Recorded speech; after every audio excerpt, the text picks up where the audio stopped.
नमस्कार साथियों, स्वागत है आप सभी का पॉलिटी पथ में। आज हम पढ़ेंगे बैंकिंग से संबंधित कुछ महत्वपूर्ण प्रश्नों के बारे में। तो आइए शुरुआत करते हैं पहले प्रश्न से।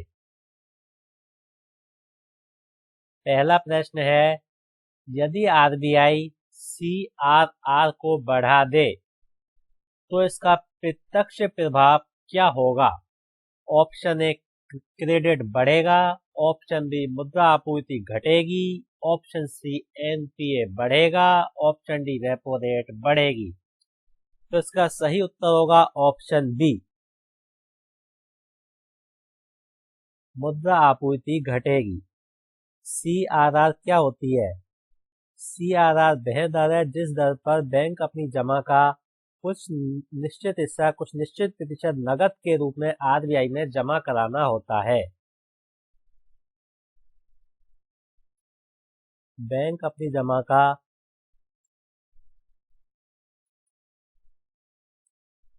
निश्चित प्रतिशत आरबीआई में नकद के रूप में जमा कराना होता है। यदि सीआरआर की दर को बढ़ा दिया जाएगा तो बैंक अधिक पैसा जमा कराएंगे, जिससे लोगों को ऋण देने के लिए कम पैसा बचेगा, जिससे मुद्रा आपूर्ति घटेगी, मुद्रास्फीति घटेगी, साथ ही साथ निवेश में भी प्रभाव पड़ेगा। तो इसका सही उत्तर होगा ऑप्शन बी। बढ़ते हैं अगले प्रश्न पर।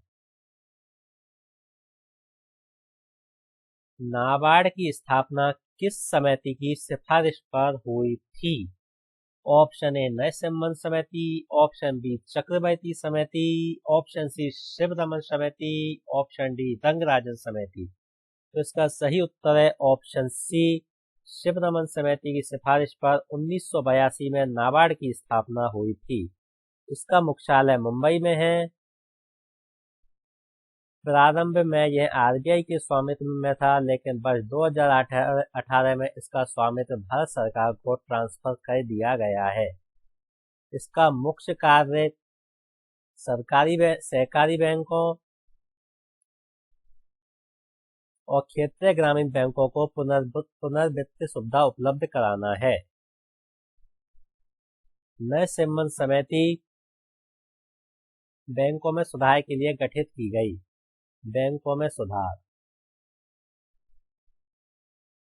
चक्रवर्ती समिति मौद्रिक नीति की समीक्षा। रंगराजन समिति गरीबी से संबंधित है।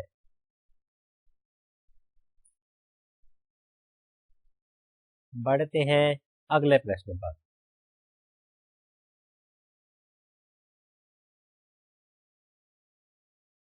ओपन मार्केट ऑपरेशन का मुख्य उद्देश्य क्या है? ऑप्शन ए सार्वजनिक ऋण बढ़ाना, ऑप्शन डी सरकारी कर बढ़ाना, ऑप्शन सी मुद्रा आपूर्ति को नियंत्रित करना, ऑप्शन डी बैंक शाखा बढ़ाना। तो इसका सही उत्तर होगा ऑप्शन सी, मुद्रा आपूर्ति को नियंत्रित करना। ओपन मार्केट ऑपरेशन क्या होता है? यह सरकारी प्रतिभूतियों की खरीद बिक्री के द्वारा मुद्रास्फीति को नियंत्रित किया जाता है।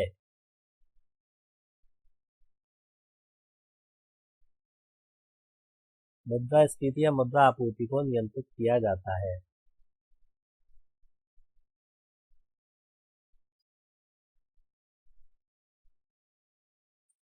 यदि मुद्रास्फीति को कम करना है,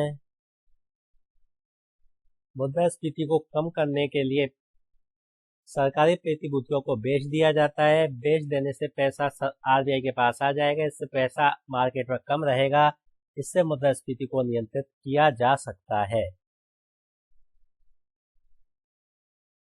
बेची जाती है। और अगर मुद्रास्फीति को बढ़ाना है तो प्रतिभूतियों की खरीद की जाती है, जिससे प्रतिभूतियों की खरीद करने से पैसा बाजार में जाएगा, जिससे कि मुद्रास्फीति में वृद्धि की जा सकती है। बढ़ते हैं अगले प्रश्न पर। स्मॉल फाइनेंस बैंक लघु वित्तीय बैंक स्थापित करने हेतु न्यूनतम पूंजी कितनी आवश्यक है? Option A 50 crore, option B 100 crore, option C 200 crore, option D 500 crore. तो इसका सही उत्तर होगा option C 200 crore. Small finance bank की स्थापना 2015 में ऊषा होराट समिति की सिफारिश पर की गई थी। यह लघु व्यवसायों को ऋण सुविधा उपलब्ध कराने के लिए स्थापित किया गया था। यह कृषि क्षेत्र में ऋण सुविधा उपलब्ध कराता है।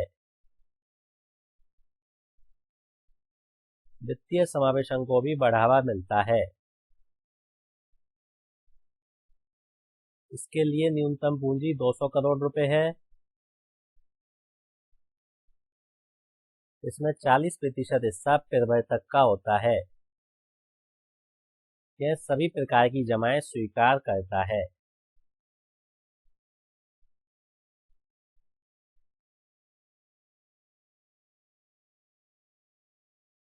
100 करोड़ न्यूनतम पूंजी पेमेंट बैंक की स्थापना के लिए न्यूनतम पूंजी 100 करोड़ रुपए निर्धारित की गई थी। यह केवल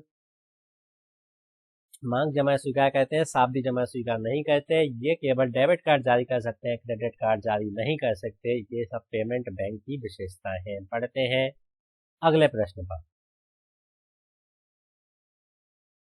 कॉल मनी मार्केट किस अवधि के लिए उधार देता है? ऑप्शन ए 1 से 14 दिन, ऑप्शन बी 1 से 7 दिन, ऑप्शन सी 1 दिन, ऑप्शन सी 15 से 90 दिन। तो इसका सही उत्तर होगा ऑप्शन सी 1 दिन के लिए जो लेन देन किया जाता है उसे कॉल मनी कहते हैं।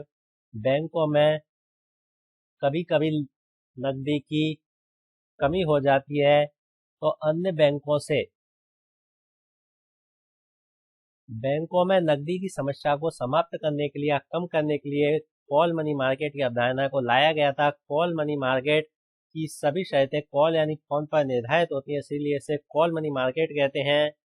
अगर 1 दिन के लिए पैसा उधार लिया जाता है तो इसे कॉल मनी मार्केट कहते हैं, और अगर यह 2 से 14 दिन के लिया जाता है तो इसे नोटिस मनी कहते हैं।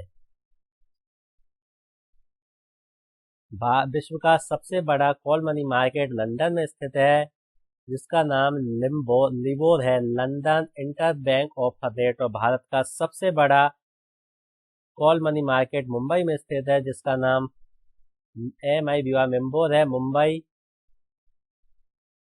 Interbank offer rate. Interbank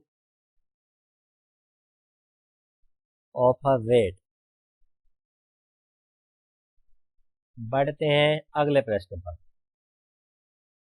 MCLR किसे रिप्लेस करने के लिए लाया गया था? Option A bank rate, option B base rate, option C PLR, option D repo rate. तो इसका सही उत्तर होगा ऑप्शन बी यानी कि बेस रेट। बेस रेट को वर्ष 2010 में लाया गया था। यह वह दर होती है, इस दर से कम पर किसी भी ग्राहक को ऋण सुविधा उपलब्ध नहीं कराई जाती है। इसके स्थान पर MCLR को प्रतिस्थापित किया गया, क्योंकि बेस रेट में रेपो रेट को शामिल नहीं किया गया था।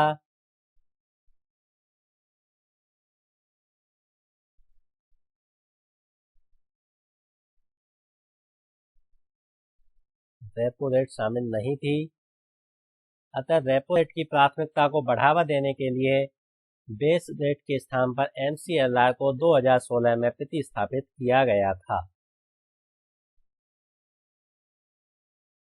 बैंक रेट क्या होती है? बैंक रेट वह दर होती है जिस दर पर RBI बैंकों को दीर्घकालीन ऋण सुविधा उपलब्ध कराता है। इसके सामान्यतः दंडात्मक दर भी कहते हैं, क्योंकि इसका प्रयोग दंड आरोपित करने के लिए किया जाता है। प्राइम लैंडिंग रेट यह वह दर होती है जिस पर बैंक अपने विश्वसनीय ग्राहकों को ऋण सुविधा उपलब्ध कराता है। रेपो रेट वह दर होती है जिस पर RBI बैंकों को अल्पकालीन ऋण सुविधा उपलब्ध कराता है। अल्पकालीन ऋण।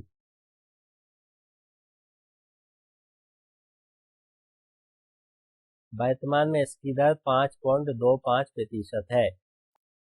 इस वीडियो में इतना ही। Thank you for watching. अगर आप इस चैनल पर नए हैं तो चैनल को लाइक, शेयर और सब्सक्राइब जरूर कीजिए और इस पैनल की पीडीएफ प्राप्त करने के लिए हमको टेलीग्राम पर फॉलो कीजिए, जिसका लिंक डिस्क्रिप्शन में दिया गया है। Thank you so much.